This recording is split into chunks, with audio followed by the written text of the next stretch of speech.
Welcome back. So we are carrying on with Church History 1, Semester 1, Lecture 5, Part B, and we're going to continue with Bloody Mary. Make sure that you've downloaded your notes, your lecture notes, and you can read through the lecture notes as we go along. You can ask me questions, but I probably won't hear them through the time and space. Just joking about that, yeah. You could probably just write to me or send me a note of some type. That would work as well. Now, Bloody Mary had 288 Bible believers burnt alive, so they were burnt alive at the stake for denying the real presence. Now you might say to me, but what is the real presence? I mean, why is that such a big deal? So that is for denying the literal presence of Jesus Christ in the consecrated wafer of the Mass. You see, because the Roman Catholic Church believe in the transubstantiation. Okay, this is not in the Bible at all. The Last Supper is pretty clear, and there's no transubstantiation or of any kind taking place there. It's symbolic. Now, Bishop Latimer was one of those that were burnt at the stake. So even a bishop got burnt, can you believe? He famously said, quotation, "We shall by God's grace light such a candle in England, I trust shall never be put out." End of quotation. Anyway, so that was what Bloody Mary was doing for Bible-believing Christians. The rack. The victim was made to be stretched out upon a rack, and then they had cords attached to the wrists at one end and to the ankles at the other end. And at one end the cords were wound up, which would stretch the joints of the victim until many of them became dislocated. So instead of just tying the ropes on the one end to something, those ropes went like around a wheel, and then they had levers to turn that wheel and stretch them until the joints started becoming dislocated. Now, once that happens, the chances of being normal again are pretty slim. So even if you recanted your faith at that point in time, it's not to say that you would have your health or anything else. You might be paralyzed if the joints of your spine came apart. Another similar means of torture was to raise the victim to the ceiling by ropes tied around their wrists. They would also have weights attached to their ankles. Then they would suddenly drop the victim down to within inches of the floor, and the floor below, and stop suddenly. So they would be cranked up to quite high with the ropes around their wrists and the weights attached to their feet, and then they let them drop, but stop before the floor. Yeah. Now doing this caused incredible pain and dislocations throughout the body. So all the major joints in your body were in danger of being dislocated. And then one of the popes came up with the skull crusher. This was yet another device used by Holy Mother Church, the Roman Catholic Church, to urge repentance in these heretics. So this usually resulted in the teeth being crushed and eventually the eyes popping out of their sockets. Now I just wonder, once they had in the skull crusher, and the people are turning up the whatever it is to, like a vice or something, to crush the skull. You can't move your mouth anymore. How are you going to recant? You get to a certain point and that's it. You are dead. You're just going to be tortured to death. Your skull slowly crushed until you die in the most incredible pain. And then one of the popes came up with the finger and thumb screw. Okay. So there was a vice that would slowly crush the finger or thumb until the bones were nothing but splinters. So again, it's just like a vice, smallish device that you could put your fingers in and your thumbs, and they would have a way of just turning it up tighter and tighter. Maybe with a little lever, they could just like slowly crank it up tighter and tighter until, if you put your fingers in something like that and the bones become nothing but splinters, it means your fingers have been flattened. In other words, they've been destroyed. The nerves, the veins and everything in there is destroyed. You might, even if you had to recant at that point in time, you might develop gangrene and die from that, unless you were lucky enough to have a doctor who was prepared to cut your whole hand off or something like that. Not very pleasant. And if that was not enough, then some of the popes had developed instruments for tearing out the tongue. Okay, so they were able to tear the tongue out. Cutting the tongue out would have been bad enough, but imagine the pain of having your tongue torn out of your mouth. Would you even survive that? I don't know. And how are you going to recant if they're busy tearing your tongue out? I mean, you can't say anything. So once they start doing that, you're basically dead. For tearing the eyes out and tearing the ears off of your head. Very gruesome. Compliments of the Pope. Well, one of the 75 popes.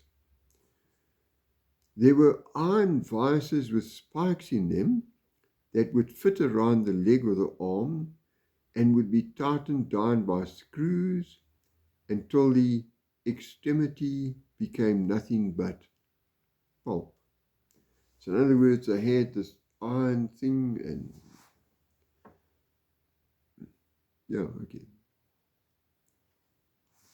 and fit around the legs or your arm, and they would just keep tightening this thing with screws tighter and tighter and tighter and tighter until it basically destroyed your leg or destroyed your arm or whatever they'd put it around.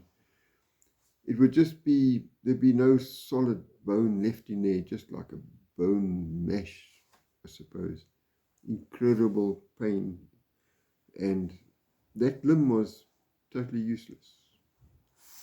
Probably dangerous to not amputate after that. And then you got something called the chair of nails, thanks to one of the other 75 popes. The victim would be placed on this chair and then would be hit with mallets so that the nails would fully puncture every part of the flesh that they came in contact with. So in other words, it was a chair of nails. You've probably seen it at the circus sometimes. They have like a bed of nails and the person would lie on top of that. Okay. So what they would do, it's something similar to that. It's just a chair that you had to sit on with nails. But because the nails wouldn't go in easily, they had mallets and they would hit you with the mallets until the nails were forced to go in. The Iron Maiden, also known as the Iron Virgin.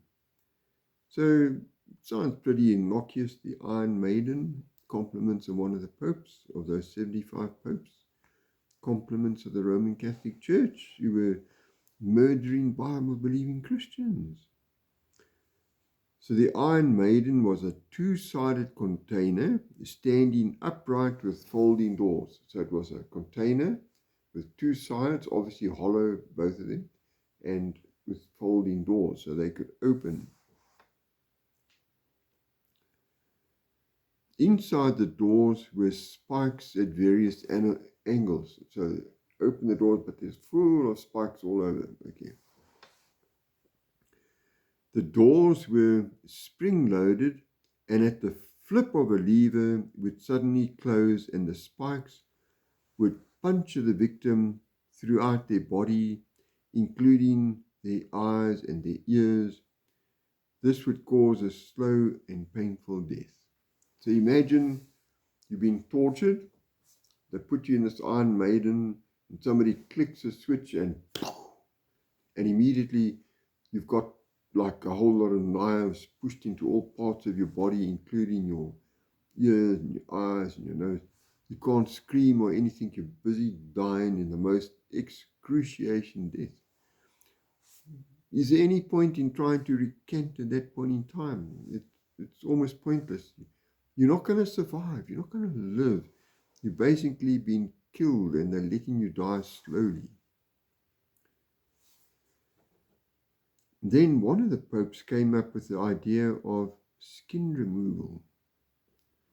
The Roman Catholic Church learned that they could completely remove the skin of the person all the way down to their waist before a person would typically die. So take all the skin off all the way down to your waist, and then you would die. Now, how are you going to recant if you've had all your skin taken off to nearly down to your waist? You're still alive. And they say, do you recant? What's the point? You're going to die in any case. They've killed you. There were also devices implemented that were designed for removing the organs of a person while still keeping the person conscious and aware of the pain. So imagine they're going to start taking organs out of your body. I don't know what organs they would be taking out, maybe your spleen or part of your liver, maybe a kidney, part of your intestines.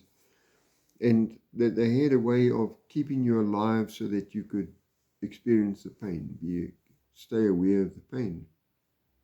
Compliments of one of the popes, compliments of the Holy Mother Church of the Roman Catholic Church. Now, any one of these horrors could be inflicted upon any man, woman, and that gets a little bit more terrifying, or even a child. They could do this to child. But they did agree to do this only to children over the age of 12, but even that doesn't really, it doesn't sit right with me in any case. So if you were over the age of 12 and you did not agree with the Roman Catholic Church, they could take any one of these horrors. It's just a few examples of them. They're all as incredibly sick and debased as the ones that I've just spoken about. There's nothing humane about any of them. There's nothing godly about any of them. They're all satanic, I suppose you can say. They are plain evil. This was Bible-believing Christians that were doing this to. They were the Antichrist in a way.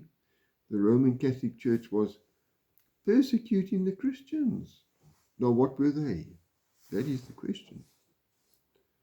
I'm sorry, but if you are a Roman Catholic, you really have to think about these things. Now, anyone could get arrested and put under trial just for suspicion of being involved with heresy. So if your neighbor didn't like you, they could just say, well, I think he might be involved in heresy. Yeah, he passed a comment the other day that was a little bit off, you know what I mean? Now, you are now a suspected heretic.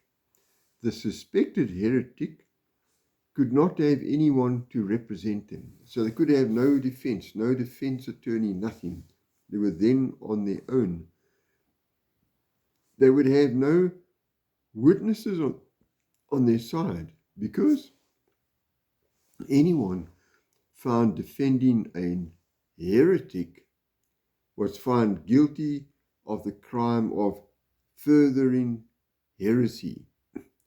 So nobody wanted to defend you. They were all too scared, because they themselves would be a good candidate for torture, and maybe even being burnt at the stake in the end, and who knows what.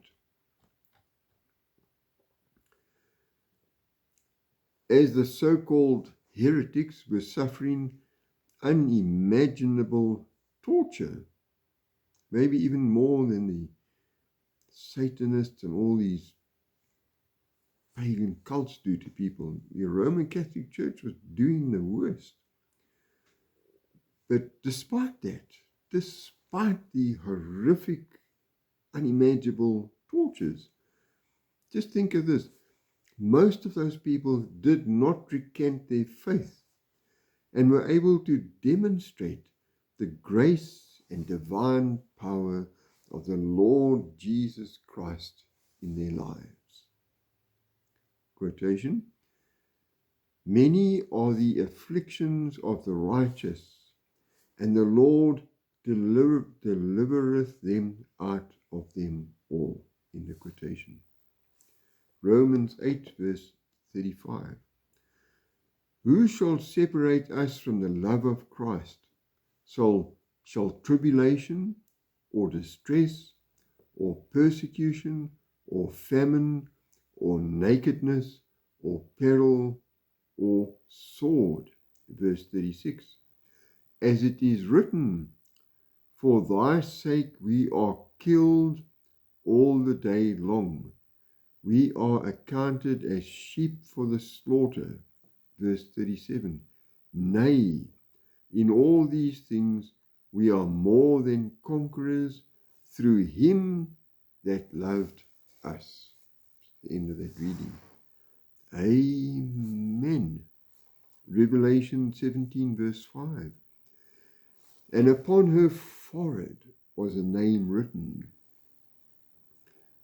Mystery, Babylon the Great, the mother of harlots and abominations of the earth." Verse 6. "And I saw the woman drunken with the blood of the saints and with the blood of the martyrs of Jesus. And when I saw her, I wondered with great admiration." That's the end of those verses. The ancient Bible-believing Christians knew very well who the Christ was. They knew who Jesus Christ was. They also knew very well who the Antichrist was. The Bible speaks of the Antichrist being both a system and a person. The Antichrist is both a system and a person. The Antichrist, the man of sin, would sit in the temple of God and proclaim himself to be God. The only one who has done this consistently throughout history has been the Pope. To this day, the Pope calls himself the Holy Father, which is a title of God, and the Vicar of Christ, which is a title of the Holy Spirit. In centuries past, the cardinals wore scarlet and the bishops purple. And you know what? They still wear these today. Revelation 17, verse 4. "And the woman was arrayed in purple and scarlet color." And the verse goes on a bit, but I'm just going to end there. Even today, the code of canon law, which was used during the Inquisition, is still in force. What? Okay. Now that should be a wake-up call. Today, the Roman Catholic Church believes that she has the right to coerce people to submit to her.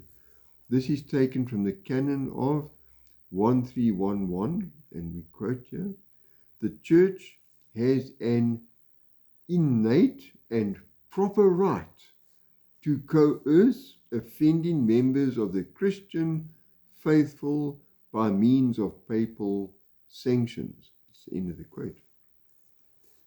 In the canon of 752, it is written, quotation, "A religious respect of intellect and will, even if not the assent of faith, is to be paid to the teaching which the Supreme Pontiff or the College of Bishops enunciate on faith and morals." That's the end of the quote.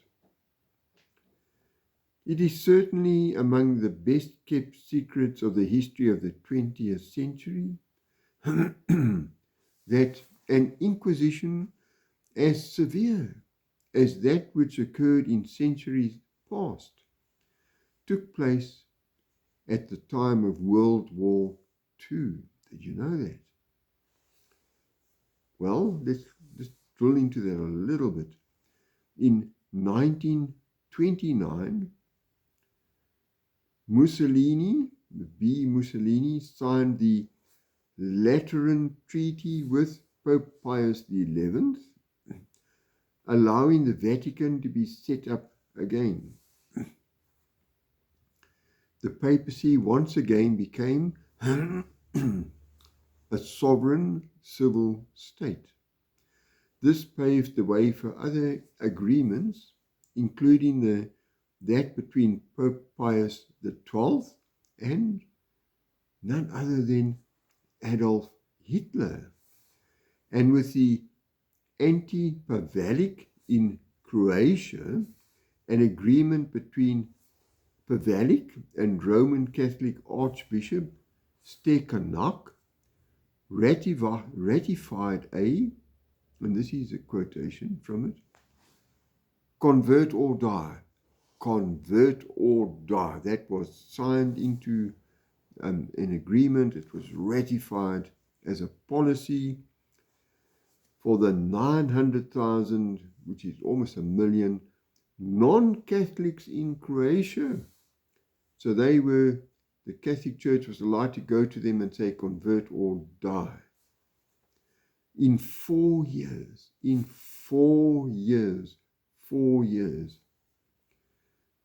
200,000 Croatians converted. The other 700,000 Croatians were tortured and then burnt alive or shot after digging their own graves.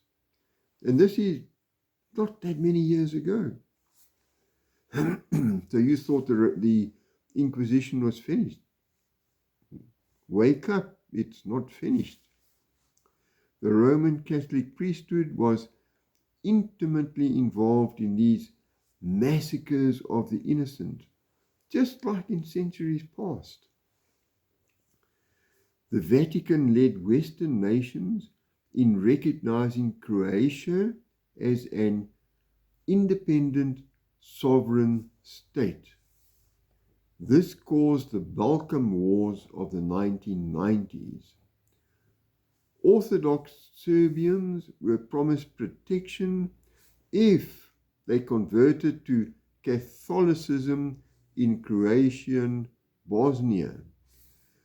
But they were killed after they entered the churches as the priests looked on. How sick is this? The Vatican wanted Croatia to be all Roman Catholic. Convert or die. 1990s. And here is an excerpt from Wikipedia, which I'd just like to read to you. Except within the Papal States, the institution of the Inquisition was abolished in the early 19th century after the Napoleonic Wars in Europe and after the Spanish-American Wars of Independence in the Americas. The institution survived as part of the Roman Curia, but in 1904 was given the new name of Supreme Sacred Congregation of the Holy Office. In 1965, it became the Congregation for the Doctrine of the Faith. Now that comes from Wikipedia. In the year 2000, the Pope asked forgiveness for the part that the Roman Catholic Church had in the Inquisition. The forgiveness was for what the members did. The Pope was asking for forgiveness for the members of the Roman Catholic Church that had a part in the Inquisition. But nothing was mentioned about the papacy. And the papacy was the leaders in all of this. If it was not for the papacy, the people would never have been forced into doing this. So he asked for forgiveness for the members of the Roman Catholic Church, but not for the papacy, and the papacy was the problem. As the Roman Catholic Church continues to embrace the ever-increasing popularity of the ecumenical movement across the world, it would be wise for us, for all of us, to remember the lessons of history and to remain steadfast in our faith. Remember the lessons of history. Papal Rome still has the same mindset that she always had. Nothing has changed. The problem for Christians today is that we ignore history at our peril. Revelations chapter 18 verse 4. And I heard another voice from heaven saying, Come out of her, my people, that ye be not partakers of her sins, and that ye receive not of her plagues. Verse 5. For her sins have reached unto heaven, and God hath remembered her iniquities. And that is the end of those verses. And all through history, except for the last 100 years or so, Bible-believing Christians believed that the Roman Catholic Church was the Antichrist. And what do you believe today? Okay, let's end it there, and then we're going to carry on with lesson 6 next time. Let's just quickly pray. Father God, thank you for giving us this opportunity to look at the Inquisition of the Roman Catholic Church. And I just pray that these lessons will sit in our heart and we'll be able to learn the lessons and to grow from them and to really understand what it's all about. In the name of Jesus Christ, amen.